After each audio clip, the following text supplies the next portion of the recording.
kebenaran firman Tuhan, ya dan amin.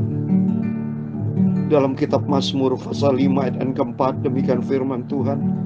Tuhan, pada waktu pagi Engkau mendengar seruanku. Pada waktu pagi aku mengatur persembahan bagimu, dan aku menunggu-nunggu, sebab Engkau bukanlah Allah yang berkenan dengan kefasikan. Orang jahat akan menumpang padamu, sebab Engkaulah Allah yang memberkati orang benar, ya Tuhan. Engkau memanggari dia dengan anugerah-Mu seperti perisai.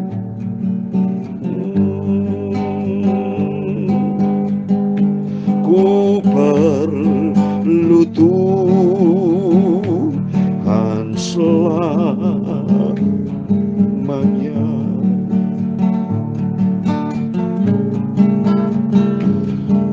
Ku perlu Tuhan segenap hidupku. Ku perlu Tuhan setiap waktu. Amin, haleluya. Di senang dan susah ku perlu Dia, Tuhan Yesus. Ku perlu Tuhan selamanya. Amin, haleluya. Shalom, salam damai sejahtera buat Bapak Ibu semua yang dikasihi dan diberkati Tuhan Yesus. Saya ucapkan selamat pagi. Salam damai sejahtera di dalam cinta kasih dari Tuhan Yesus. Pada hari Sabtu pagi ini, tanggal 5 Agustus 2023. Mari kita datang kepada Yesus. Kita perlu sama Tuhan. Hari demi hari kita melangkah bersama dengan Tuhan Yesus. Tuhan memberkati kita semua. Besok hari Minggu, harinya Tuhan. Kita butuh Yesus. Kata firman Tuhan dalam Mazmur pasal 5 ayat 12. Tapi semua orang yang berlindung padamu akan bersukacita. Ku perlu Tuhan segenap hidupku. Amin, haleluya. Ku perlu Tuhan setiap waktu. Amin, haleluya. Di senang dan susah ku perlu Dialah Tuhan Yesus. Ku perlu Tuhan sampai selama-lamanya. Amin, haleluya. Mereka akan bersorak-sorai selama-lamanya, karena Engkau menaungi mereka, dan karena Engkau akan bersukaria. Orang-orang yang mengasihi nama-Mu. Amin, haleluya. Senang dan susah ku perlu Engkaulah Tuhan Yesus. Ku perlu Tuhan selama-lamanya. Amin, haleluya.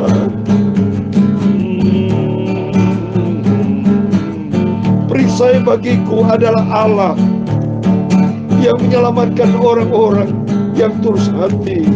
Allah adalah hakim yang adil, dan Allah yang murka setiap saat. Tertulis dalam Mazmur pasal 7 ayat 11 dan 12. Ku perlu Engkau Tuhan Yesus, ya Tuhan Allahku. padamu aku berlindung. Amin, haleluya.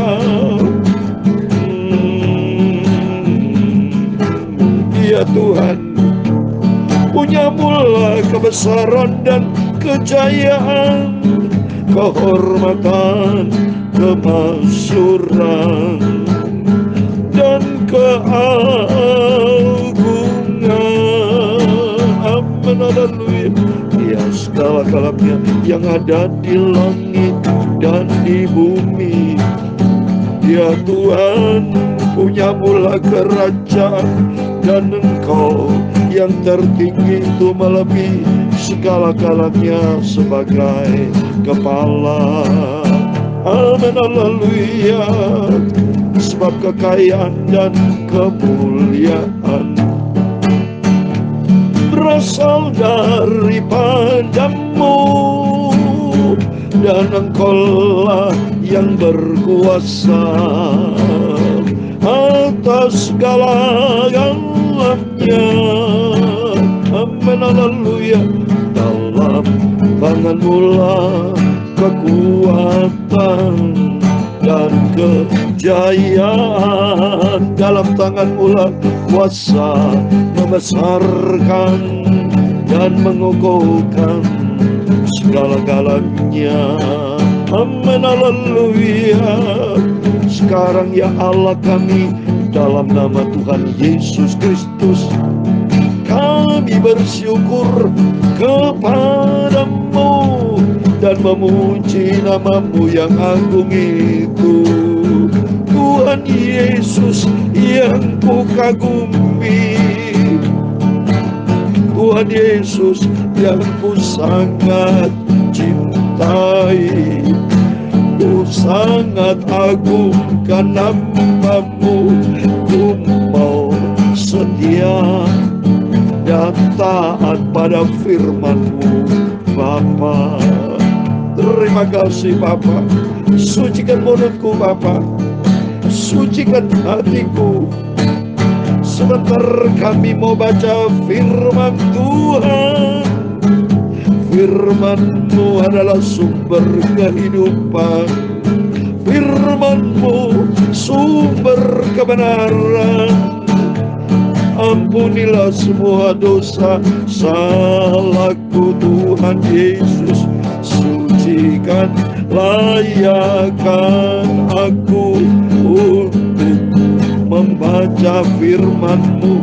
Ku simpan dalam hatiku.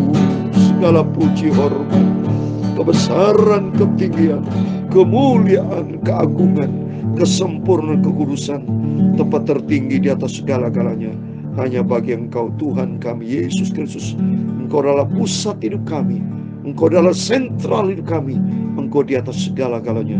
Kami hamba-Mu sudah berdoa mengucap syukur. Haleluya. Amin. Terpujilah nama Bapa kita Tuhan Yesus Kristus.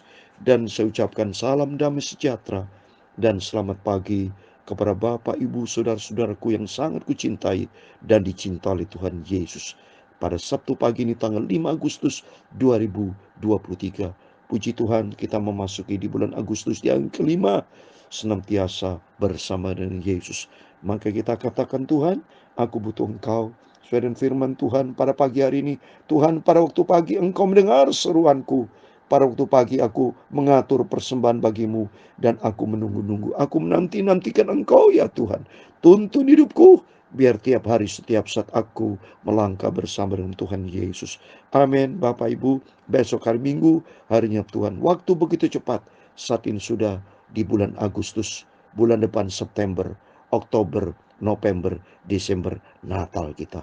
Setelah itu memasuki tahun baru 2024. Biar makin hari kita mau cinta Yesus, melangkah bersama dengan Tuhan.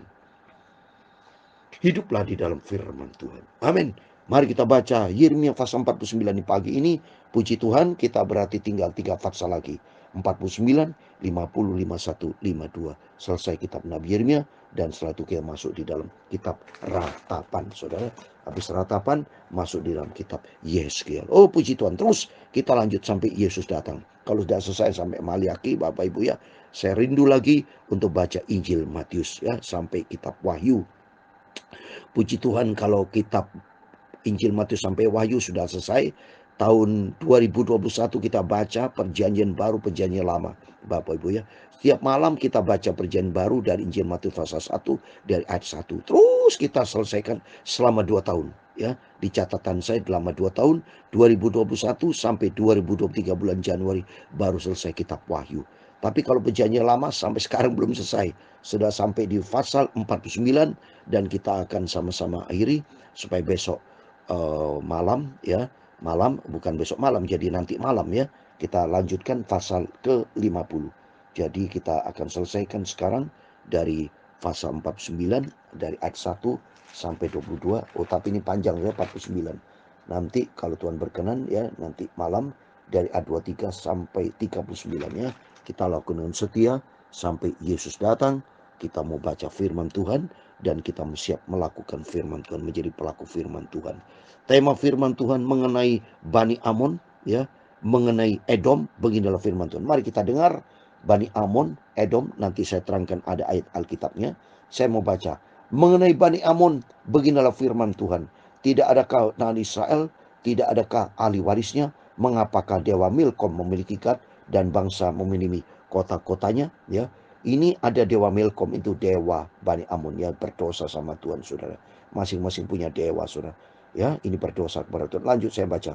Sebab itu sesungguhnya waktunya akan datang, demikian firman Tuhan, bahwa aku akan memperdengarkan tepik sorak peperangan terhadap Raba Bani Amon. Kota itu akan menjadi anak bukit yang tandus, dan kota-kota jajannya akan dibakar dengan api. Maka Israel akan memiliki orang-orang dahulu memiliki firman Tuhan. Kalau kita baca Raba Bani Amon, Raba ini saat ini menjadi kota aman ya, kota aman. Jadi nanti saya mau terangkan supaya biar jelas ya. Merataplah hai Hesbon, sebab pembinasa telah maju menyerbu. Berteriaklah hai putri-putri Raba, kenakan kabung, berkabunglah. Berjalan keliling dengan luka tore-torehan, sebab Milkom akan pergi ke dalam pembuangan bersama-sama dengan para imam dan pemuka-pemukanya. Betapakah engkau memegahkan dirimu dengan lembahmu, hai putri yang congkak, yang percayakan harta bendanya, dan yang berkata, siapa yang berani datang menyerang aku? Sesungguhnya aku mendatangkan kekejutan atasmu. Demikian firman Tuhan Allah semesta alam, dari segala tempat di sekitarmu, sehingga kamu bersorak-sorak masing-masing karyanya sendiri, dan tidak mengumpulkan orang-orang mengembara itu. Tetapi sudah itu aku akan memulihkan keadaan Bani Amon itu. Demikian firman Tuhan. Kalau kita baca Bani Amon, saudara, seperti yang kemarin saya terangkan tentang Moab, itu semua terjadi karena anaknya Lut perempuan itu, saudara, ya punya hati kotor, punya niat tidak baik terhadap Lut, ayah kandungnya sendiri. Sehingga anak yang pertama itu dia tidak benar, berbuat tidak benar dengan papa kandungnya sendiri, Lut ya. Terus dia mengandung, punya anak yang dia kan Moab. Adiknya ya mengandung, ya saya mau baca, punya namanya Ben Ami ya, bapak Amon sampai sekarang. Nah, itu tertulis dalam Kejadian 19 ayat 7 38. Coba saya mau baca dari ayat 36, Kejadian 19. Lalu mengandunglah kedua anak Lut itu dari ayah mereka, ayat 36, yang lebih tua melahirkan seorang anak laki-laki dan menamai dia Amon, Moab. Dialah bapak orang Moab yang sampai sekarang. Yang lebih muda pun melahirkan seorang anak laki dan namanya Ben Ami, dialah bapak Bani Amon yang sekarang. Inilah tertulis dalam Kejadian 19 ayat 36 sampai 38 ya. Selanjutnya saya mau baca tentang ayat yang ke-7. Mengenai Edom, beginilah firman Tuhan semesta alam. Tidak adakah lagi kebijakannya di teman? Sudah hilangkah pertimbangan dari orang-orang berakal budi? Sudah busukkah kebijaksanaan mereka? Larilah cepat, bersembunyilah dalam liang-liang dan penduduk Dedan. Sebab malapetaka akan kudatangkan atas Esau pada waktu aku menghukum dia.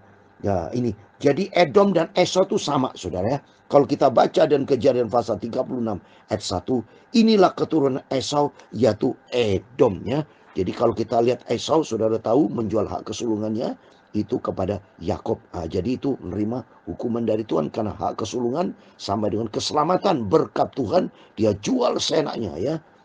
Jadi kita nih harus sama tiru orang-orang yang tidak takut akan Tuhan ya, jangan tiru mereka tapi ikuti firman Tuhan ya. Berikutnya, jadi sudah saya jelaskan Edom Esau tertulis dalam Kejadian pasal 36 ayat 1. Ayat yang ke-8. Larilah cepat, bersembunyilah dalam liang-liang, hai penduduk Dedan, sebab malapetaka akan kudatangkan atas Esau. Nah ini ya, pada waktu aku menghukum dia, jika pemetik buah anggur datang kepadamu, mereka tidak akan meninggalkan sisa-sisa pemetikannya. Jika malam-malam pencuri datang kepadamu, mereka akan merusakkan sepuas-puasnya. Tapi aku ini telah menelanjang Esau, telah menyingkapkan tempat-tempat persembunyiannya, sehingga ia tidak dapat menyembuhkan diri lagi. Keturunan yang telah binasa, dan saudara-saudaranya dan bangsa-bangsa tetangganya tidak ada lagi. Tinggalkan anak-anak yatimmu, aku akan menghidupi mereka, biarlah janda-jandamu menaruh kepercayaan padaku. Sebab beginilah firman Tuhan, sedangkan orang-orang tidak salahnya meminum isi piala itu, telah terpaksa meminumnya, masakan engkau akan bebas dari hukuman. Engkau tidak akan bebas dari hukuman, tapi mesti meminumnya. Sebab aku telah bersumpah demi diriku, demikian firman Tuhan, bahwa Bosra akan menjadi ketandusan, celah, keruntuhan, dan kutuk, dan segala kotanya akan menjadi runtuhan yang kekal. Suatu kabar telah kudengar dari Tuhan, seorang utusan telah disuruh ke tengah-tengah bangsa-bangsa. Berkumpullah, pergilah menyerangnya, bersiaplah untuk bertempur, sebab sesungguhnya aku membuat engkau kecil di antara bangsa-bangsa, dihinakan di antara manusia. Sikapmu yang menggemetarkan orang memperdayakan engkau, dan keangkuhan hatimu yang engkau yang tinggal di liang-liang batu, yang berdiri di tempat tinggi bukit. Sekalipun engkau membuat saramu tinggi seperti burung Raja Wali, aku akan menurunkan engkau dari sana. Demikian firman Tuhan. Jadi Edom ini tinggi hati, saudara. Semua orang-orang Moab, Bani Amon, semua itu orang yang sombong, congkak, tinggi hati, tidak hormati Tuhan, tidak takut sama Tuhan. Makanya Tuhan berkata akan diruntuhkan, akan dihukum Tuhan. Maka belajar sini, jangan kita sombong, tapi mari kita takut sama Tuhan ya. Ayat 17, Edom akan menjadi ketandusan. Setiap orang yang melewati akan merasa ngeri dan bersuit karena segala pukulan dideritanya. Seperti pada waktu ditunggar baliknya Sodom dan Gomora dan kota-kota tetangganya, firman Tuhan. Maka seorang pun tidak akan diam lagi di sana, dan seorang manusia pun tidak akan tinggal lagi di dalamnya. Sesungguhnya seperti singa yang bangkit keluar dari hutan belukar sungai Yordan, mendatangi padang rumput tempat kawanan domba, demikian aku akan membuat mereka lari dengan tiba-tiba dari negeri itu, dan mengangkat di dalamnya dia yang kupilih. Sebab siapakah yang seperti aku? Siapakah yang berani melawan aku? Siapakah yang gerangan gembala yang akan menghadapi aku? Coba ini tantangan dari Tuhan. Siapa yang berani melawan Tuhan? Enggak ada, saudara ya. Semua Tuhan bisa musnahkan. Bahkan di bumi ini 7-8 miliar ya. Kalau Tuhan menghukum manusia, bisa saja. Hanya Tuhan itu. Kedaulatan siapa yang bisa melawan Tuhan? Enggak bisa, saudara. Yang saat ini penting buat kita, rendah hati, takut. Itu aja, saudara. Taatlah kepada firman Tuhan supaya kita selamat ya. Ayat 20. Sebab itu dengarlah putusan yang telah diambil Tuhan terhadap Edom, dan rancang-rancang telah dibuatnya terhadap penduduk Teman, bahwa sesungguhnya yang paling lemah pun di antara kawan Edom akan diseret, bahwa sesungguhnya padang rumput mereka akan merasa ngeri terhadap mereka. Bumi akan goncang karena bumi jatuhnya mereka. Teriakan mereka akan terdengar bunyi di laut Tebarau. Sesungguhnya ia naik terbang seperti burung rawajil, melayang dan mengembangkan sayapnya ke atas Bosra. Hati para orang Edom pada waktu itu akan seperti hati perempuan yang sakit beranak. Amin. Demikian firman Tuhan yang sudah kita baca, Yeremia pasal 49 ayat 1 sampai 22. Kita mengenal dua hal, yaitu Bani Amon dan Moab yang dihukum Tuhan, karena dua-duanya salah. Amon tadi selesaikan sejarah dari keturunan Lut, dua anak perempuan yang berzina, yang tidak hidup di dalam kebenaran firman Tuhan, menuruti daging, menurut hawa nafsu, tidak menuruti kehendak Tuhan. Jadi akhirnya hancur, saudara, binasa. Termasuk Edom, Esau yang menjual hak kesulungannya. Dan Edom ini selalu bermusuhan dengan bangsa Israel. Kalau bermusuhan dengan Tuhan, siapa yang berani melawan Tuhan, hancur, saudara. Di sini kita belajar, marilah kita rendah hati, takutlah kepada Tuhan, taatlah kepada firman Tuhan, sehingga hidup kita selamat. Oleh karena itu, sesuai dengan pujian, mari kita perlu sama Tuhan. Karena Tuhan berfirman dalam Yeremia 17 ayat 7 dan 8, diberkatilah orang berharap dan mengandalkan Tuhan. Mari pagi ini serahkan hidup kita ke dalam tangan Tuhan. Besok hari Minggu, harinya Tuhan, kita datang beribadah kepada Tuhan. Katakan, Tuhan, aku perlu dengan Engkau. Jangan tinggalkan aku, Bapa. Tapi tiap hari, setiap saat, aku menanti-nantikan Engkau. Amin. Ku perlu Tuhan. Amin. Haleluya. Segenap hidupku. Amin. Haleluya. Ku perlu Tuhan. Amin. Haleluya. Setiap waktu. Amin. Haleluya. senang dan susah, ku perlu Tuhan Yesus, ku perlu Tuhan sampai selamanya. Amin, haleluya. Tuhan memberkati engkau dan melindungi engkau. Tuhan menyinari engkau dengan wajah-Nya dan memberi engkau kasih karunia. Tuhan mengharapkan wajah-Nya kepadamu dan memberi engkau damai sejahtera. Bapa kami yang di surga, dikuduskanlah namamu, datanglah kerajaan-Mu, jadilah kehendak-Mu di bumi seperti di surga. Berikanlah kami pada hari ini makanan kami secukupnya, dan ampunilah kami akan kesalahan kami, seperti kami juga mengampuni orang yang bersalah kepada kami. Dan janganlah membawa kami ke dalam pencobaan, tetapi lepaskanlah kami daripada yang jahat, karena Engkau-Lah yang mempunyai kerajaan dan kuasa dan kemuliaan sampai selama-lamanya. Amin. Terpujilah nama Bapa kita Tuhan Yesus Kristus. Sebelum beraktivitas, mari kita datang berdoa dan berjaga. Kita mau semakin hari butuh Yesus, pererat hubungan akrab dengan Yesus, dan melangkahlah sesuai dengan firman Tuhan. Besok hari Minggu, harinya Tuhan, kita mau datang berbondong-bondong, datang berjumpa dengan Yesus, alami perjumpaan dengan Yesus, encounter with Jesus. Kita akan mengalami mujizat, berkat yang berlimpah atas Bapak, Ibu, Saudara bersama saya, diberkati Tuhan. Amin. Selamat pagi, selamat, Tuhan Yesus bersama kita, Immanuel. Puji Tuhan. Amin. Haleluya.